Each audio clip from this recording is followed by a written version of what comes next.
Oh, there. Now you're unmuted. Okay, let's see if this is going to work. Okay. All right. So, welcome to October, everyone, and the end of retrograde, even though it's still happening. And I hope that everybody can hear me now. We do have a live chat today, and I am so very excited to welcome an incredibly special guest today. This is Tianna Roser, everyone, and let me tell you, if you don't already know her, let me tell you about her. Tianna is an Usi Reiki master teacher, a soul plan practitioner, and a certified clinical hypnotist specializing in past life regression, life between lives regression, and quantum healing hypnosis technique. She uses tools and processes to help people experience their true self, the source of real healing and growth. Her website is awakeningtransformation.com.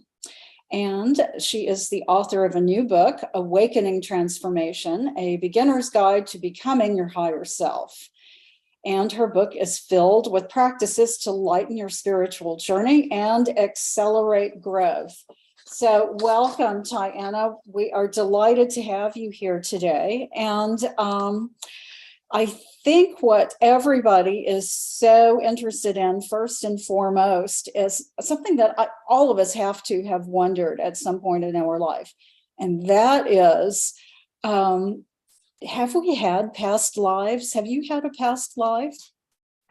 I have experienced many of my past lives. Who knows, depending on who you ask, who knows how many past lives we have. Different spiritual teachers or traditions say anything from like hundreds to even thousands of past lives. And first thing is like, sometimes people will say, well, that's not possible because they're just thinking very linear, that's not a word, linearly, in a linear fashion. And, but really, if we're coming from a quantum perspective, all time is now, and there can be past lives, like our soul can split up into parts and be incarnated here and overlapping over here. And then there's also just the perspective of ancient civilizations might have occurred much earlier than we think, that human being's existence has been much longer, and the idea of other realms.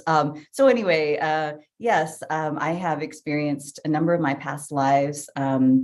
I grew up not believing in reincarnation, only really not believing in anything spiritual. That's how I was raised, and really just believing in like the tangible things you can touch and see and feel.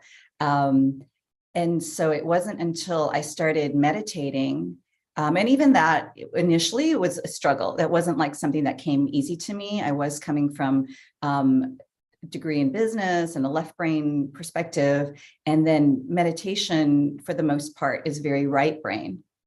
And so anyway, initially meditation was really hard, but when it finally sort of clicked, then all I wanted to do was meditate. And so when I first started meditating, I was like meditating like 3 or 4 hours at a time. And, when you meditate for that long, you can get into some very deep states. And so it would really take me like a whole hour of listening to a guided meditation just to even kind of like quiet my mind and drop into a deeper state. But then after that first hour, then all sorts of crazy things started to happen, which led me on my path. So, one of it is that I started feeling energy, and this is what led me eventually to Reiki and becoming a Reiki master and being an energy healer. But the other thing was that very spontaneously, because I didn't even necessarily believe in, reincarnation at the time. Once I had gotten into this deep state, I was just like snapping into kind of these past life experiences, and they were very vivid and real, and just nothing I would have ever thought of. Like, I don't necessarily think of myself as a very creative person in that way. Like if I were to have to come up with like a story of, in the past or of a past life, I am not very creative. And so here I was like having all of these experiences that were very real and fit into who I am now. Like each time that one would come up, it would sort of show me like a deeper aspect of who I am now. So it wasn't just random stories that I couldn't relate to. It was very much related to different aspects of myself that I was beginning to see through meditation, and these past lives that were coming through would give me like a background history to kind of understand like, that's where that's coming from and what I'm working through. And so it started off like that when I was meditating a lot, kind of just dropping in out of the blue into these past lives, and not really having in that kind of experience where it kind of just shows up spontaneously. And at that point on my journey, it was just kind of happening to me, and I didn't have any control over what I was like dropping into or how to process that and so forth. But it certainly then kind of opened the door and piqued my interest into how past lives can really inform us for this life and who we are in this life, and how, it's beyond curiosity. Certainly that's an aspect, just curious. And there's an aspect of, it would be nice, it's nice to know that there's not just this life, and to have this very visceral experience of being in another time, in another place, or going through the death scene, or going through the birth scene. There's like so much, that is there. Feeling yourself in a different body, like in this body, I'm female and petite, and I go into another past life and I'm like a hulking male figure, or just, or very old or very young, and having all of these experiences and really seeing the value of what that brings, really kind of pushed me to want to explore that more. And so when I started meditating for this really long period of time, I had this like big spiritual awakening. So I'm going into past lives, I'm feeling energy, and then suddenly I just really wanted to explore all of that. And one of the books that I read early on is called Journey of Souls by Michael Newton. And Michael Newton was a hypnotherapist that would take people in between lifetimes. After your last life ended, before you come into this life, what happens in spirit realm? And he had so many case studies, like I think like 7,000. So he had a big, many years of practice, big pool of case studies to kind of really draw from and have some conclusions. And when I read that book, it just really felt so true and really resonated with me. And initially when I read it, which was the very beginning of my spiritual journey, I was just like, that's cool. What a cool guy. What a cool job. But then some years later, after I had been on my journey for a while and had worked through some of my things, there's sort of what, I don't know who came up with this, but there's called, the in-breath of God and the out-breath, right? There's the in-breath, and we are all little mini pieces of the divine. And so we have these cycles. There's times when we're taking everything in, we're learning, I need to absorb it and understand it and internalize it and process it inward. And then we work through that and we fill our cup up, and then there's a time for it to flow outwards. So initially on my journey, taking in, experiencing a number of my past lives and so forth. And then there came a point when I read the book again years later, and it was just so clear to me, like, oh, I need to be doing this work. I want to share this with others, and that's when I went and got trained as a hypnotherapist and really specializing in past life regression. And it's still to this day, like one of my favorite things to do. You never know. Anytime I work with somebody, I have no idea what's, where we're about to go. It's like we're getting to journey, whether that's in history or whether that's, in another realm. But it's always an adventure, and it's very, very fascinating to juxtaposition someone's, because before we go into the past life, first I'll talk to that person and kind of hear about this life and kind of look at what are some of the themes that are running through this life? Because we're all coming into a lifetime to learn and grow and through our experiences.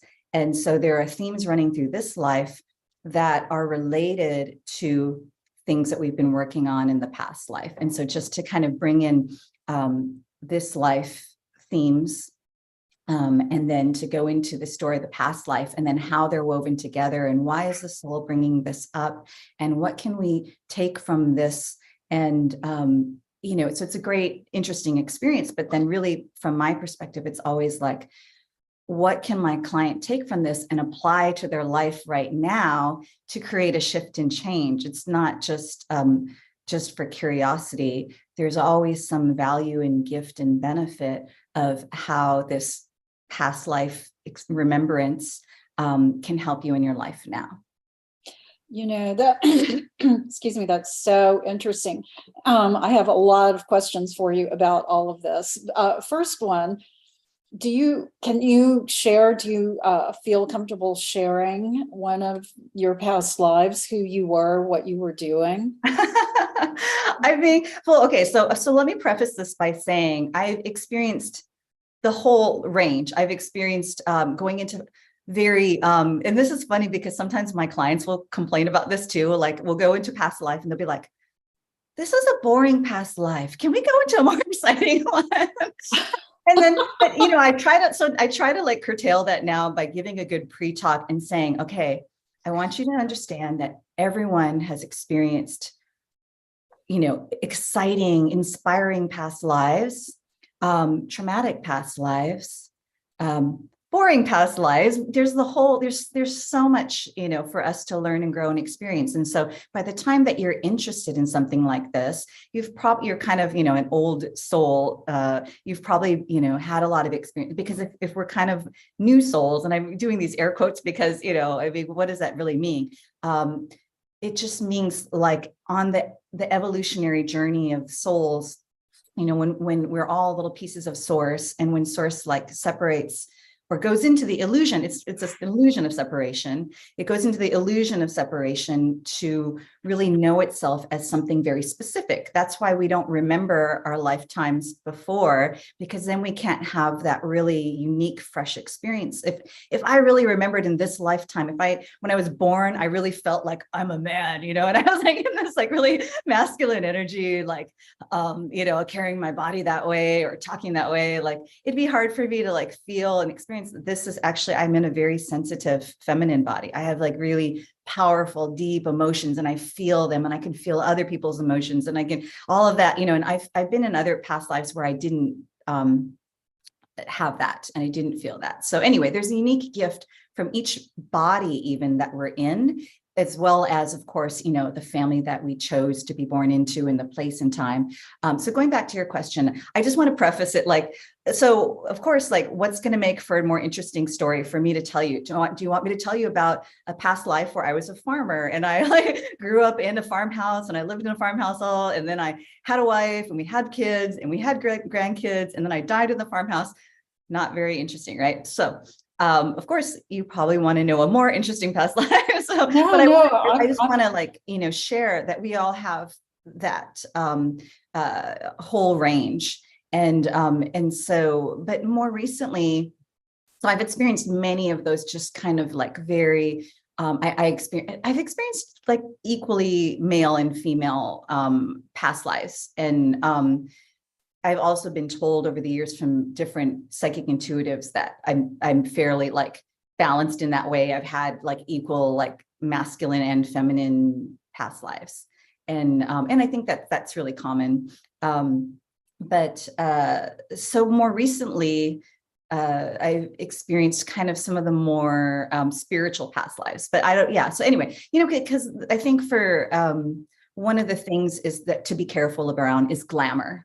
And, people think of like, oh, everybody goes and has a past life regression and comes out as Marilyn Monroe or Elvis Presley or something, right? But that never happens. Nobody has ever been Marilyn Monroe or Elvis Presley or anything like, so to me, that gives some kind of validity. And because it's not about even because these are not really our identities, right? These are our little meat suits, and these are our little storylines for the play or drama of this lifetime, but we're more than that.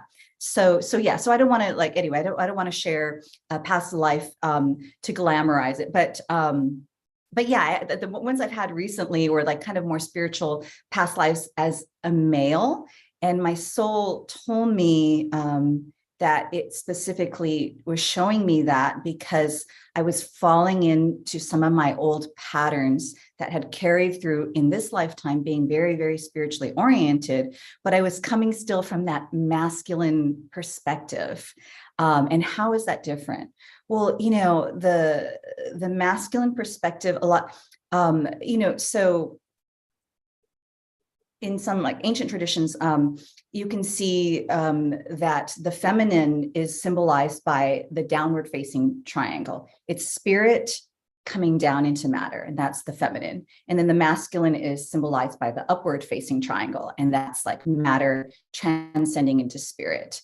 And we talk a lot, or in some circles, maybe I don't know with you, but like about ascension. This is a very popular term now, ascension. So we're all ascending, right? So we're like thinking like, oh yes, can't wait to leave this heavy earth plane and go up into spirit. And I think that was sort of something that I was doing initially when I was doing this 3 or 4 hour long meditations, is like, oh yeah, this heavy, difficult world, can't wait to meditate and escape and go out into the cosmos, which is fine. There's nothing wrong with that when it's balanced and integrated. And so my spirit guides didn't like say anything about that for a few years. And then it's finally like, okay, time to kind of point it out to you through the past life regression, showing me all these lifetimes where I wasn't being fully embodied, that I was, so this is how it's tying back in. So my soul had showed me this past life to really drive in the message of like, this lifetime, you've really come to bring spirit to matter, to bring heaven to earth, to accept being in a body and spiritualizing that, versus like spirit comes from leaving my body. So I went into this past life in Greece, and I was a man. And I was some kind of, I don't know, oracle is just that might not be, the exact right definition, but I was there specifically with the mission. I had a message that I wanted to bring through from spirit. And so it's really interesting when you go into a past life. Have you done a past life regression before, Victoria? I think it was accidental. Oh, okay. I want to hear that story. Okay. Let me just say, so I don't know if you had this experience, like people will have this experience when they're guided, but you may or may not have this experience when you spontaneously just go into one. But the experience of dual awareness.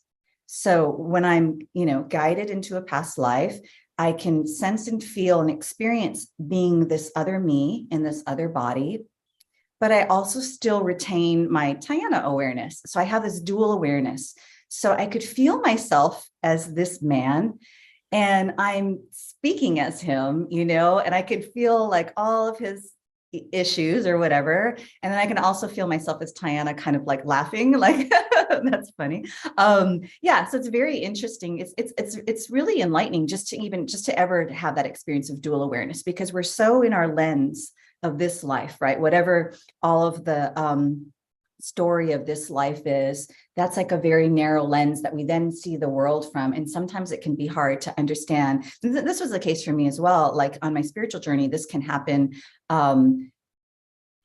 How can people be so mean, or how can people be so insensitive, or something like this? Because people that are on a spiritual path can be very sensitive, and it can be hard to understand maybe these other people that are not on a spiritual path. And so it can be really valuable to go into these other lifetimes and see through these other lenses, like the whole walk in someone's shoes, you can understand. So anyway, so this man that I was in Greece, he just had a very strong mission to bring through a very spiritual message. And he didn't want to be, this is the word that kept coming up, sullied. I don't want to be sullied by the human body and all of its desires and needs. And so I had attendants that would I was out of body, right? So I'm there meditating all the time, and I'm like bringing through this message. And then people would come in and have questions that they wanted to ask, spirit. And so I was kind of in this like half in, half out state in that lifetime. And there were others around me that would make sure that I, ate and slept and took care of my physical body needs. And also I was separated from women by my insistence, because I didn't want to be sullied by sexual desire or anything from the physical, because I thought, and then I'm not going to be a pure conduit for this high level spiritual message. And so that whole lifetime was all about that. And, and there's value in that. But there was a scene where this woman snuck in because she had, because women weren't allowed to ask me questions, but she had, some really important question that she wanted to ask. And of course, it's not fair, right? Then what women didn't get anyway. So she sneaks in, and then, they didn't catch her. She asked me the question, and then, and then I answered, and then they find her, and then she's gone, and that's it. But it's very meaningful in that life because something stirred inside this, this very human, like sexual energy that, and then at the end of that life, I was like, what was that? I need to explore that and so forth. Anyway, there are things about that life, because the same in this lifetime, when I first started with my practice, it could be very easy for me to be very focused on the work that I'm doing, whether, it's guiding somebody in hypnosis or doing energy healing, and then not notice that my body's hungry or my body's needs, because I would just be in this energy. And there's like this similar pattern of like the body comes last, like, oh, that's secondary to like spirit, and like separating that spirit and matter. But like, this is a lifetime to fully integrate spirit and matter. And of course, I'm talking about my personal journey, but I'm also talking about the collective, right? We're like learning that those are not, because everything, we're at this point where everything has been so polarized, and we're seeing either or, this or that, spirit or matter, left or right or whatever. But we're really here at this time to integrate those things and to bring them and harmonize them and do the dance. And there's a dance between spirit and matter, just like there's a dance between the masculine and feminine. And so, anyway, my higher self brings these past lives through. My higher self and my guides joke me on a need to know basis, right? So like, not to like, oh, you're special, you were an oracle. No, not that, not to, feed any kind of glamour, but to show me a pattern that I'm still repeating, that I need to look at and recognize and work through, so that I can graduate from that lesson. So that was a more recent one that I've had. That is fascinating that you would remember, and it sounds like it was meant that you remember a specific scene about the woman sneaking in, that was one of those pivotal or thematic moments in that life. Is that how you look at that?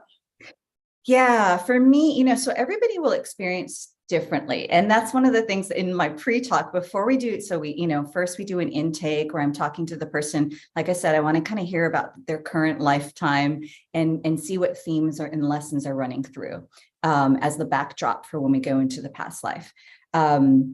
And then I also give a pre-talk to kind of manage people's expectations. And one of the things is like, if you go, if you go on YouTube and you type in past life regression and you watch some video and you're like, oh my God, that person had the most amazing, vivid past life experience. You have to realize that that's the cream of the crop. People are not putting on YouTube someone's, again, experience of just being a farmer and just, they're putting on like something Right. like really like big and grand, and also the most vivid experiences. And same with these books, like I said, like Journey of Souls, or, a lot of people who are interested in past life regression will know who Brian Weiss is. And Brian Weiss has a bunch of books that are kind of all case studies of past life regressions.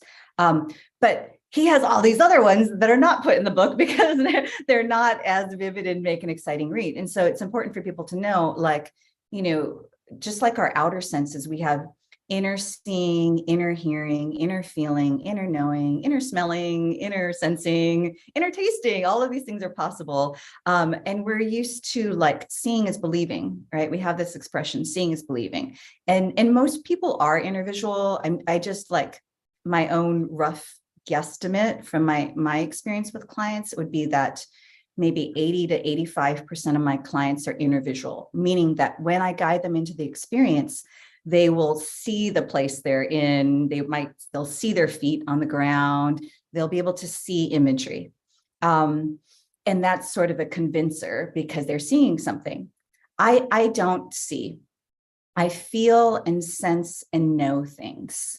And so like maybe that's claircognizance. Claircognizance would be just knowing things. Clairsentience would be feeling things. Oh, maybe clairaudience also, I hear things. Those are my strong suits. So like that scene where the woman came in, I didn't see that. I just felt it and knew it. But the most powerful thing, I love that your cat's in the background. The most powerful thing was like the emotions that came up were just huge. And that's something that I cannot manufacture.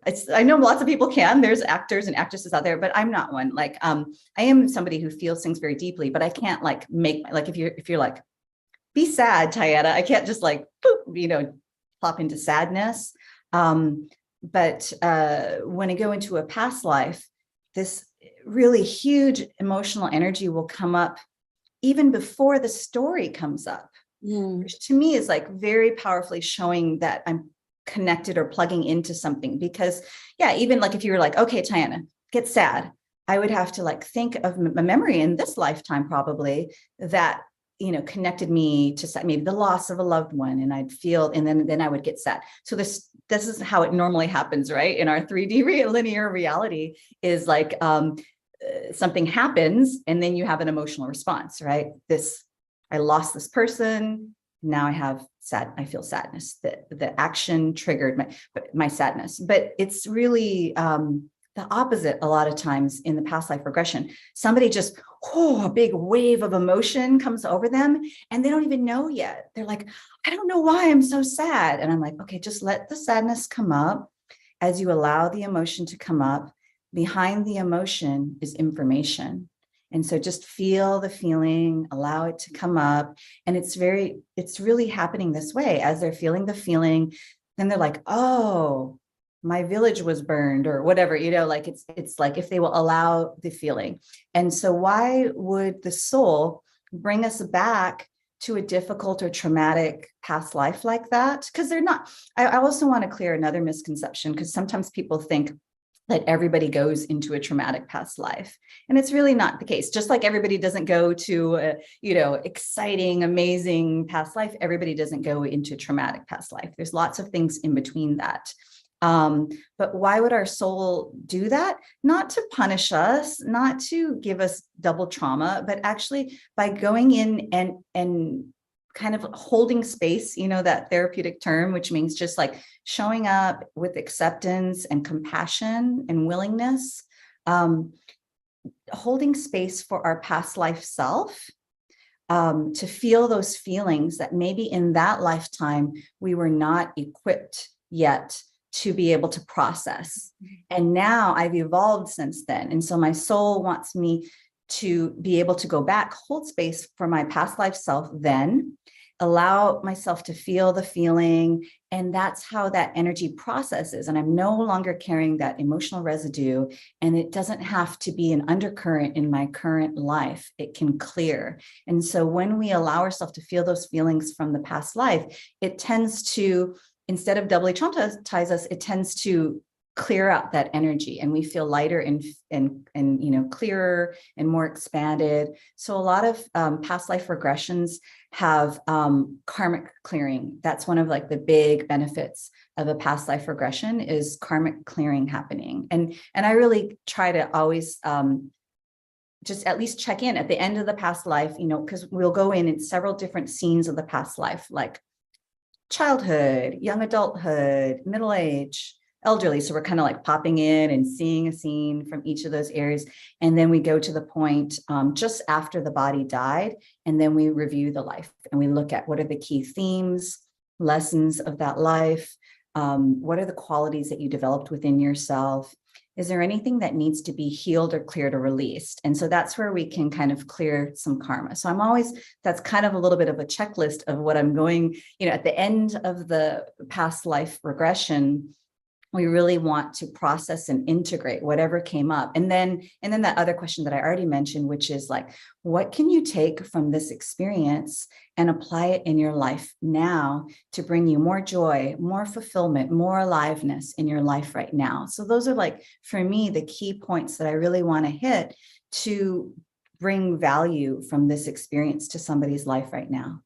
That's so fascinating. And you hit upon a couple of key things that when you asked me if I had ever had one, and I said it was accidental, here's what happened, just really briefly to me. I was in one of those classes back in the 1980s to to release my fear of flying on an airplane. And so there was a hypnotherapist. There were actually two there. And so I came up in front of, and it was a small group, but there were probably maybe 6 other people in this. We were all in this room. And so the hypnotherapist was talking to me. I don't even remember exactly what she was saying, but I felt myself, really relaxing, and I could feel myself tuning in. And this is before, by the way, I began reading tarot and interpreting dreams. But I do think that this led into it. So I'm actually standing up, and as I am feeling myself kind of, I don't even know how to describe it. It wasn't falling, but it was shifting energetically back. I don't even know if that makes any sense. Yeah. But what happened is suddenly I see myself, well, it was my point of view, but I knew I was me. And I'm getting married. And I am getting married to, and I was wearing a white, I could see that I was, because my point of view was like looking down, and I could see that I was wearing a white dress that, was all the way to the top. I had, a lace collar or something here, but it was this beautiful fitted white dress. And beside me was this old man. Oh no. He had a bald head, and he was just about as tall as I was. And he had a little bit of white hair around, the sides. And he was wearing a black suit. And we were standing in front of a priest or a preacher, some sort of clergy. And I could feel this really soft sunshine on my shoulders and my head. And it felt very, I had the impression that it felt like England to me, right? And I could hear bees buzzing close by. And it was just kind of over like that. It shocked me that I was not thinking about being on an airplane or whatever this hypnotherapist was trying to help me deal with. Instead of an airplane, here I was getting married, and it was a different time. It was for sure like, probably late 1800s or something like that, but it really surprised me. And then I kind of, like you said, I was aware. It was that duality of being in that moment, but also being aware of where I was in that room, sort of, it was kind of shifting back and forth. So it surprised me, and suddenly I was back. And so I'm guessing that was a past life. What do you think? Yeah. Well, first of all, I want to say, because I've had a similar, I'm sure so many of us have, if you think about history and how women were property, and then we would get married off, to people that, as a financial arrangement or whatnot. I've also had an experience of a past life of finding myself at the altar and like not wanting to get married and not having a choice and feeling like my family, abandoned me and that I'm trapped. And what I thought was interesting, well, I had a couple ideas, and I don't know what's the case for you, but like, here's 2 ideas that popped into me. I was like, oh, why did that past life pop in at that moment? And of course, one could just be that like, oh, you never done hypnosis before, and spirit was like, oh, finally, you're here and we're going to give you this. And it might not be related at all to the fear of flying. It just might have been, this was the window of opportunity. So your soul wanted to show you that. But the other thought I had was like, oh man, how would that feel to be forced to be marrying, this old man that you don't want to marry? I would feel very trapped. And then I thought, oh, what are one of the fears that people have about being on the plane? You're trapped in the air, and I don't know if that, only you will know if that resonates. But that was the first thought that came to me, is like, oh, I wonder if that's a similar I feeling. think you're right. After all of these years, I think that you are exactly right about that. It had never connected to me until then, in this moment. That's awesome.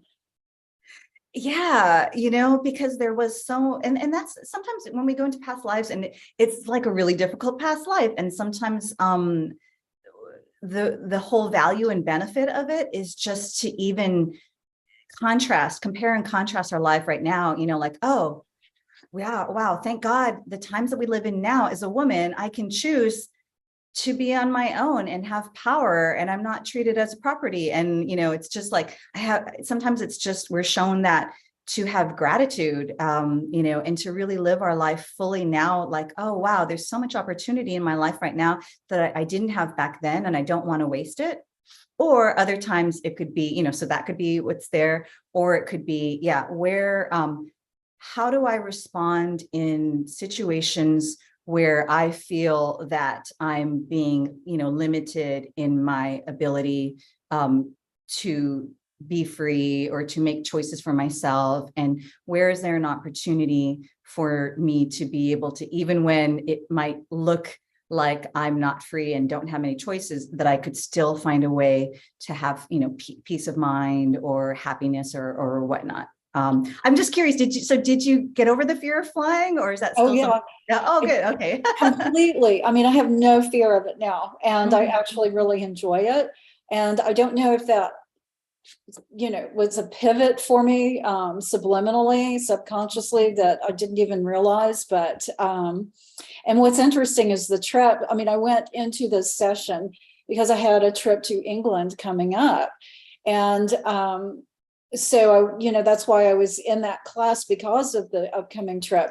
And the fact that I was suddenly in this scene, what felt like England because of the soft light.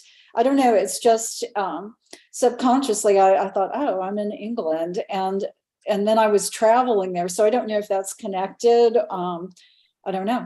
Oh, of course. Yeah, that makes perfect sense, that past life from the place that you're traveling to popped in. Yes, so that makes, yeah. And I would always trust, like, that's very common, like during the experience. Yeah, if you're like, I don't know why, but it feels like England, trust that, because that's coming from your higher inner knowing. Same thing that happens is there'll be like somebody, oh, your mother in that past life, and you're like, feels like my best friend in this life.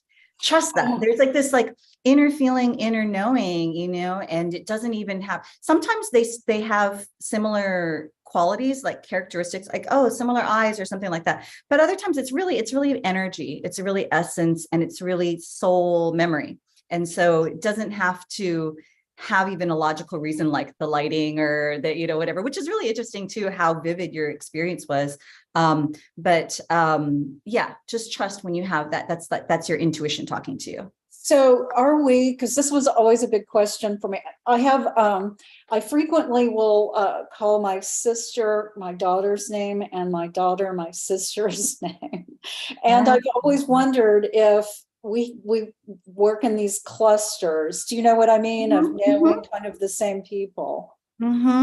Yeah. So that's how I said, I read Michael Newton's book, Journey of Souls, and he works in between, like what happens after we died in the life right before this one, and in spirit realm before we reincarnate into this one. And so Michael Newton created this session called Life Between Lives Regression. And so I got trained in that. And that's one of the things, you could call it a bunch of names, soul. So he calls it soul groups. You could call it soul group. You could call it soul cluster. You could call it soul tribe. You could call it soul family. But yes, like there are groups of souls, usually at a similar level of evolution, and sometimes with a shared focus or intention. That's why we're grouped together that way. And usually we are with this group across many lifetimes, but sometimes we can go outside of our group because there might be something from this other group that has things that we want to learn and experience. And we kind of need to break out of our comfort zone of these certain souls that we have, it can sometimes inhibit our growth if we're depending too much on each other. And sometimes we evolve out of, maybe this group was for this time and purpose, and then we evolve, and then we actually join another group permanently. And then other times we are kind of doing like, I think of it kind of like school, independent studies or something like this, where, we can evolve to a certain level where we don't really need the group format so much, and we're kind of like really working on our own. So it's interesting because before doing this work, I sort of imagined this kind of like, if you think of our school system, you have, it's very specific. There's kindergarten, and then there's first grade, and then there's second grade, and there's like skill set that you have to learn and master from first grade in order to graduate from second grade. And theoretically, let's just say in the US where we are right now, there's sort of like a curriculum that, theoretically is similar or same across all of the states or something like this, right? So I always thought it was like that, like, oh, all of this souls, we're all going through, this same kind of curriculum and so forth. But what I've really seen over the years, like I've been doing hypnotherapy and regression work for 14 years now. What I've seen over the years and through experience with clients is there's just a vast array. It's not that, so there'll be different souls that have a totally different path. And so I'm just very open to, whatever my clients' experiences, and that there's things outside of what I know, because there's just infinite possibilities. It's so hard to even grasp like the idea of infinite. But basically, if you can imagine it, it's experienced somewhere, in the realm. And so there are souls that this might be their first time on Earth, but they could be an old soul. And I think that's the case a lot right now, that there's more and more of that, because we're, from my perspective, we're going through a shift and awakening on the planet. And so there are souls that have never incarnated on Earth, but have had a lot of experiences in other realms, coming here to help us, to help navigate this massively transformative time and to bring a lot of light in when it looks very dark. So we have a question here. How do you know if you're an old soul? Yeah, well, I mean, yeah. So I use these terms kind of loosely because, again, there can be the glamorization. So we have to be careful about this on the spiritual path. I was an Egyptian priestess in a past life, or I'm a very old soul, or all of these things. We can get caught up in the glamour, and that's the thing too. That I'm cognizant of that when someone comes in. It doesn't happen really honestly. The people that come to me that are attracted to the work that I do are not looking, like, again, to be told that they were somebody famous and special in a past life. They're really wanting to either know themselves or heal or grow. So anyway, how do you know if you're an old soul? There's not like the 10 signs for being an old soul. Check off this checklist.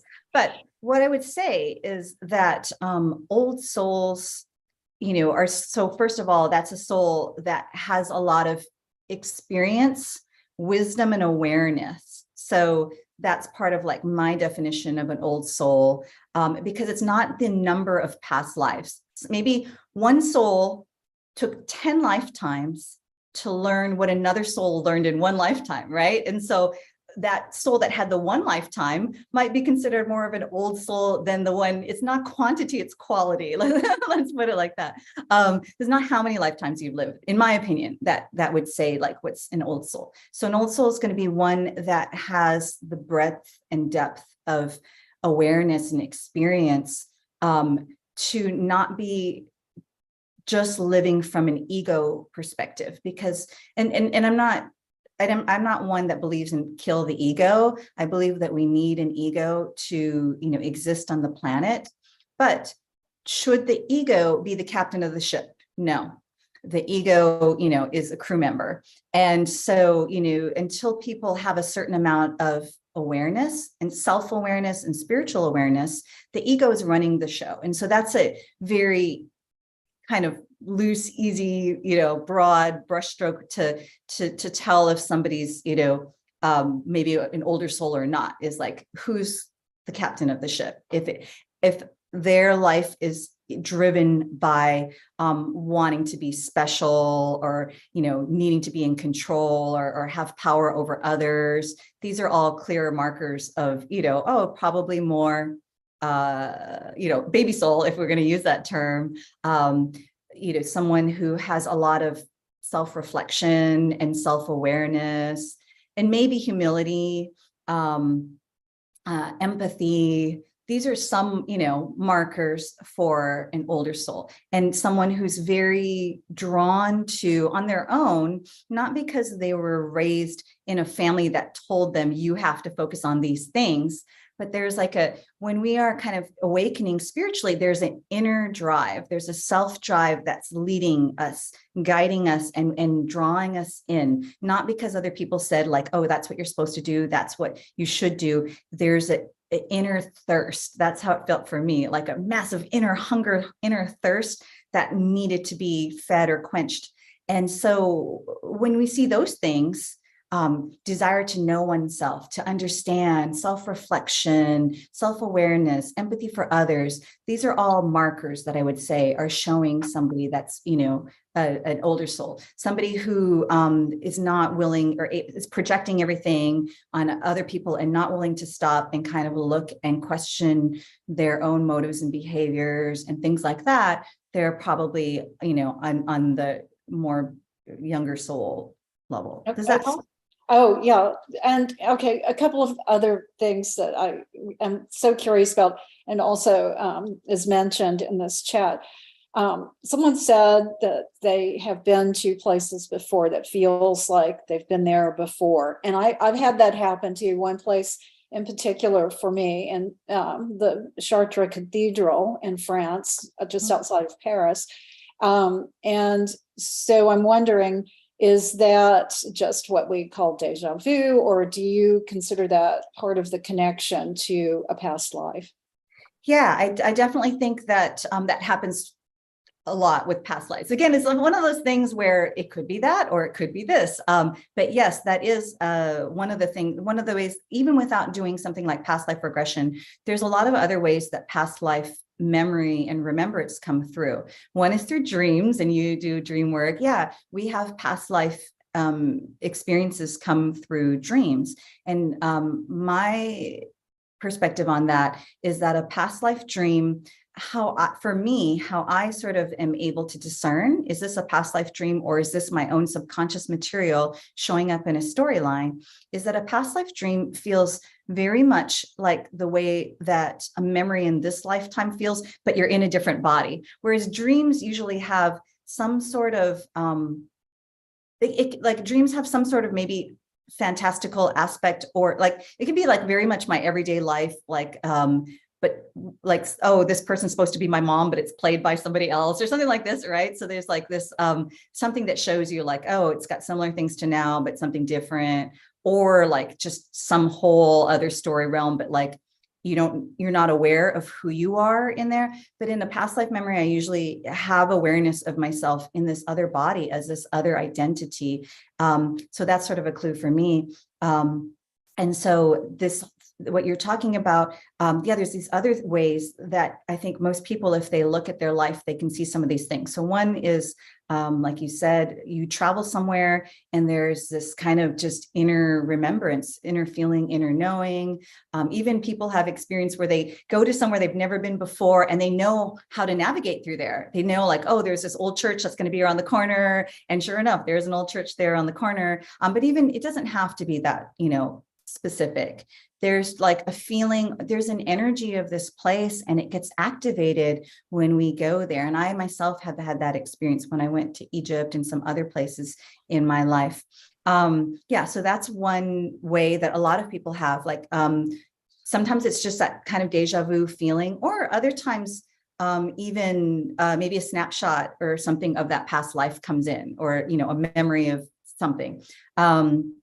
Another common way is actually with people. It's a very similar thing. Some people, it's like you meet them and, oh my God, we already feel like family, or we already feel like best friends, right from the get-go. There's a sense of trust, and there's a sense of openness, and there's a sense of connection. And on the other end as well, like you meet somebody and there's just like, oh, I don't know why, but like feel really shut off. And there's just some kind of major energy that's standing in the way that happens. So we have that with people, we have that with places. We also have that with interests, like from childhood. I can think of so many people like this. You have this interest that has nothing to do, like maybe you're just so into Renaissance art or something very specific like this, and none of your family is in, you were not exposed to that, but somehow you're really drawn to that. Or I know others that it's funny because I'm half Japanese, but I'm not super raised in that culture. And so I've had other clients that, like somebody who's just like a white American that was like raised in Texas or something like this, but really, really drawn to Japan. And I'm thinking like, oh my gosh. So that's like, I'm thinking of someone specific.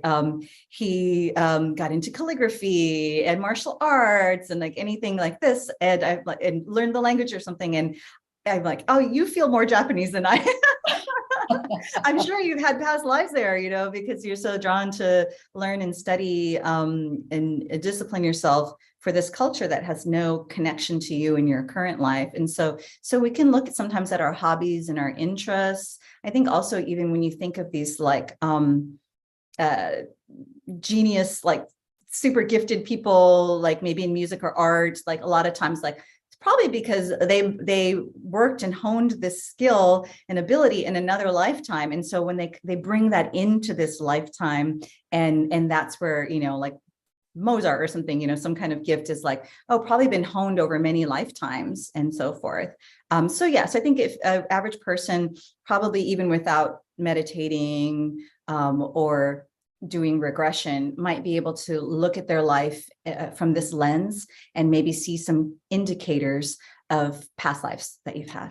That's so interesting because you're touching in several ways about my urban fantasy series that I write called The Tarot Legacies. And without giving anything away in the plot, I work with a lot of the things that you were just talking about to me because they're fascinating. Okay, I have a couple of other questions.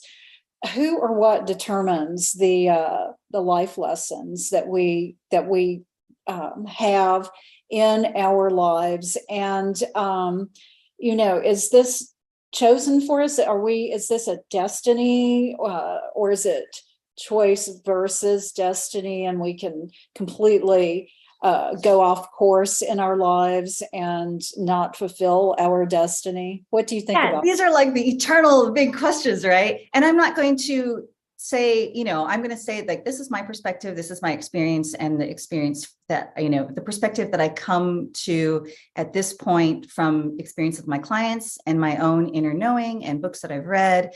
I will not claim to be the one who has all of the answers to the eternal truth, right? We won't know for sure until we die. But here's my perspective right now at this point in my life.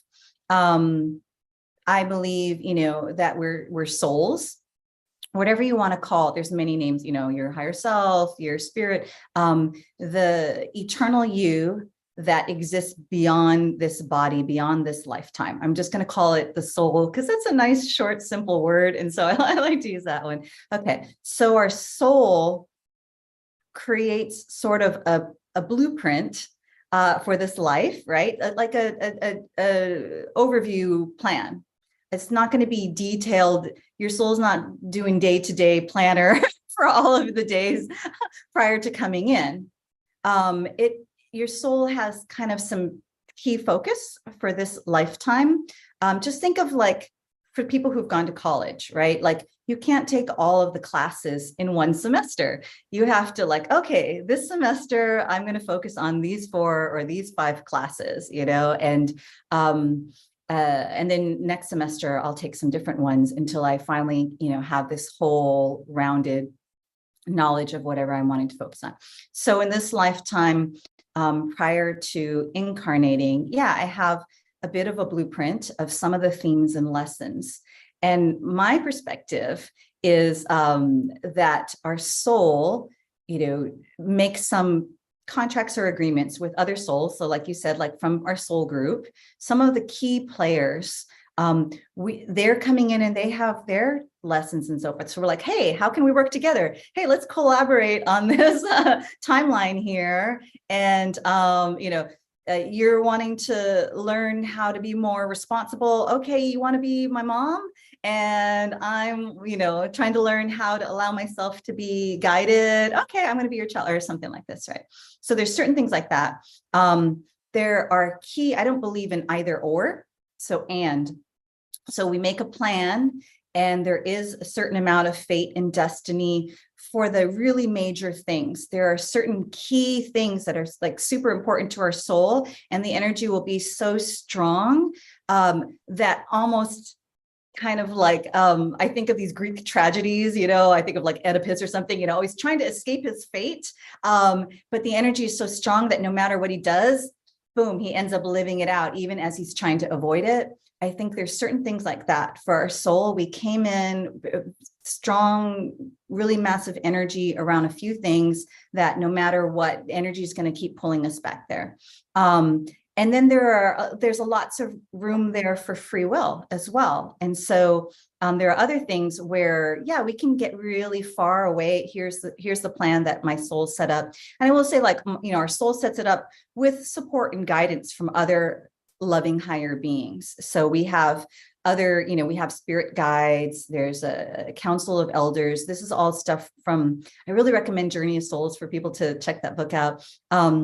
This is stuff that you can see for many, many case studies in between lives. We connect with our soul family, we connect with spirit guide or guides, we connect with a council of elders, wise beings that sort of look over our whole evolutionary path as a soul, and to kind of give us guidance and feedback, not judgment.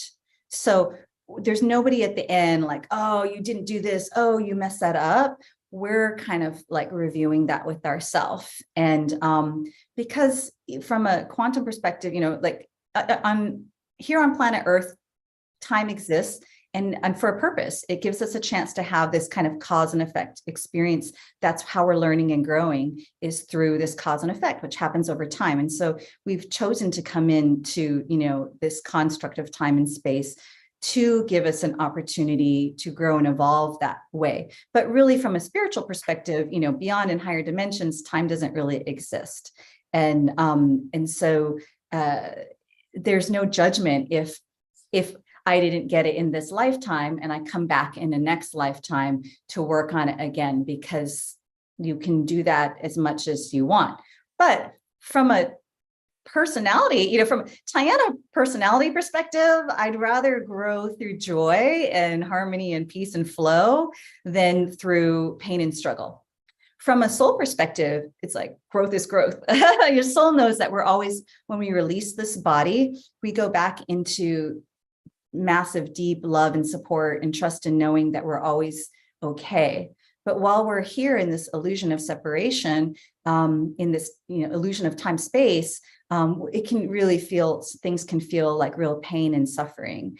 And so it behooves us as a person, from a personality perspective, to want to align with our soul plan, because things tend to flow much better. But our soul loves and trusts us enough to give us total free will that, hey, if I want to go off, I want to learn the really hard way, if I want to have to hit rock bottom to learn, hey, that's an option too. And I'm given that.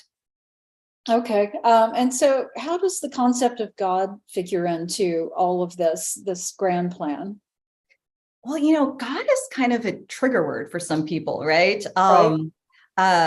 So, we could call God spirit, or sometimes I call it the divine or source, or all that is, or even the universe, or whatever, different people will have a different word for that loving, infinite intelligence of all that is.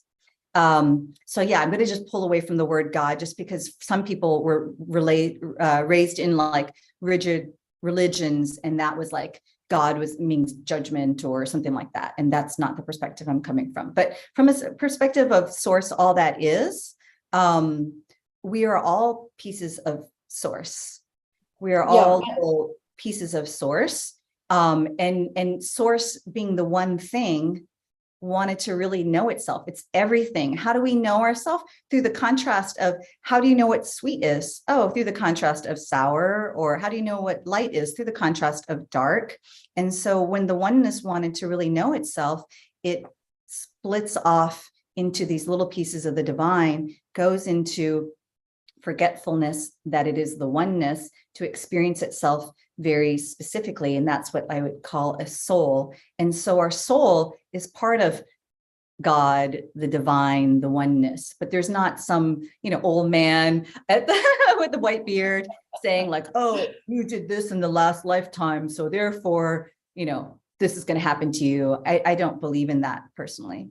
Yeah, and I thought I would bring that up just to see the relevance in the grand scheme. I mean, I'm with you on the idea of the divine and spirit, but some people, as we know, it's very important to recognize God, but that doesn't mean that God is the same definition. I think it's a very individual definition for every single person.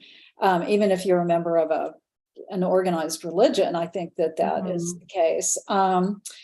So let me ask you, when you feel like when your soul feels like it has reached all of the life lesson that it has wanted to achieve, do we stop reincarnating in human form and just become energy, or do we go on into, I mean, do you have any thoughts on what happens after we move off the wheel of rebirth?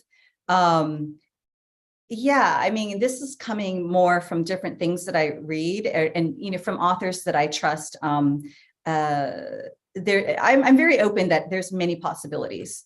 And certainly there's a whole bunch of people now that are into this whole like Earth is a prison planet perspective. And I don't really come from that perspective, but it's kind of a growing movement. When I read people, but to me, it's so like disempowering. It doesn't really like resonate with me that we're like prisoners on the planet Earth, and we're trying to like escape that through just remembering that we're prisoners. It doesn't resonate with me. I still do feel very strongly that we're in an Earth school, but it's all vibrational. And so it's not, it's when we each time when we come and we have these experiences, so we go into forgetfulness. So this is the dark, or the darkness of ignorance, of unawareness of our own light, unawareness that we are part of the one. And so we are in the illusion of separation. This is particularly when we will do a lot of, what we see on the planet as evil is like, those are baby souls a lot, because they're not like, we wouldn't kill each other if I wouldn't chop off my own hand, because that's going to really hurt me, right? So when we know that we're one, we're not going to harm each other, because it's me, I'm harming me. Why would I do that, right? But so it's when we're like really steeped into the illusion of separation, when we're like baby souls, is when we're doing these things. And so, but each time we come and we have experiences. So if we think of like, we went from the oneness, the light, and we go into, this is of course oversimplifying it, just to like, pass on some like conceptual ideas. So we go into forgetfulness, into the dark, right? And we're all stumbling in the dark together, bumping into each other and hurting each other. But then in that lifetime, any kind of growth or awareness is like a little light bulb going off. And so, and then I die, and then I'm in between, and then my soul decides to come back. I don't bring back the memory of the details of that life, but what I do bring back is that little bit of light, that little light bulb, that little bit of awareness. And each time I'm coming, whatever awareness I gain is a little more light. And then as I am becoming more enlightened, but not, when we say enlightened, we're thinking like the one ultimate. But anyway, we're radiating more light through our evolution as a soul, through our experiences on the planet. And so then the more light that I'm embodying, the more I'm being drawn back to spirit, the more that light is enticing me, and I'm being, so that's a frequency. And so when we raise through those experiences, we're releasing all the lower stuff, our fears and our negativity and our doubt, and then we're becoming more light, more love, more compassion, expanded awareness, and we're raising our frequency. And so when our frequency raises so much that we no longer resonate with here on the planet and no longer have things to learn, there apparently are many options. So, we don't always think of the earth. I think more people think this way now, but like not traditionally always. The earth has its own soul, Gaia, or different names for it. So we could ensoul a planet, a star. We could go and create another universe, or we could become a bodhisattva and be, an enlightened being that out of deep compassion for the suffering on the planet, even though we no longer need to incarnate here, we come back to help guide other souls until they're ready to, move beyond. We could go into, there's all these other star systems that have a higher frequency than here that might be 6-dimensional or 12th dimensional, and we can play and create in those realms. And who knows, but there's infinite possibilities of things that I have no idea, but just like a few examples of what's possible. You always hear that Earth is a very, difficult school compared to other realms. And so we come here in the school of hard knocks. And then when we graduate, theoretically, it's like, more expansive, more fun, more possibilities, more opportunities. But I really do feel like it's never ending, because Source is always wanting to grow and expand. And so it's not sitting stagnant, and everything when you look on the planet, everything that has life wants to grow in some way, whether it's a plant or an animal or a person. Even we might look at some people and think like, oh, they're really stagnant, but really still on some area, whether it's they want to grow by getting a better score on the video game that they're playing, or whether they want to grow in their career, or whether they want to grow and become a better person. There's still like a deep, I think, just intrinsic aspect of beingness is to grow and expand. And so I think there are infinite possibilities beyond what I'm aware of right now. But as my guides like to say, on a need to know basis, when it's time for me to know, then, when I'm not close enough yet to like be privy to that. But when it's relevant for me, then I'm sure, hopefully I'll know then. Yep. I think that's a wonderful explanation. Well, this has been a fabulous hour. I can't believe it's already flown by. Oh my gosh. Yeah. Like we barely scratched the surface. I know. I didn't even have the opportunity to ask you about so many other things, because you also do hypnosis and practice Reiki on your clients. And yeah, so, we have to have you back on and really focus on those next time. But past life regression, the whole notion of past lives, is something I think every one of us has always wondered about. And I've learned a tremendous amount from what you've shared today. So let me just tell everybody who's watching, Tianna has a website, and it's awakeningtransformation.com. It will be down in the description so that you can contact her. And she also is a co-host of the podcast Beyond the Illusion. And that website is going to be in the description as well.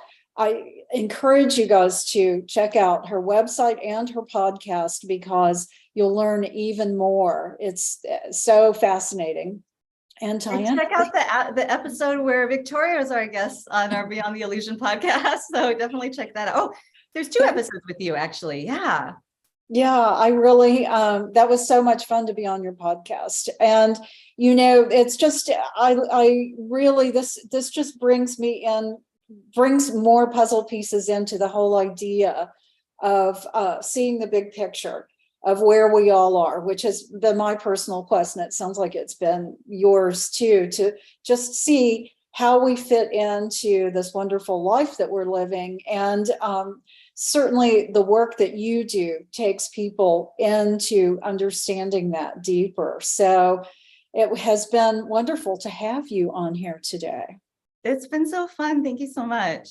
Well, you guys have a wonderful day out there watching. Thanks so much for joining us. Thank you, Tianna, and we will have you on again. Wonderful. Thank you. Thank you. Bye, you guys.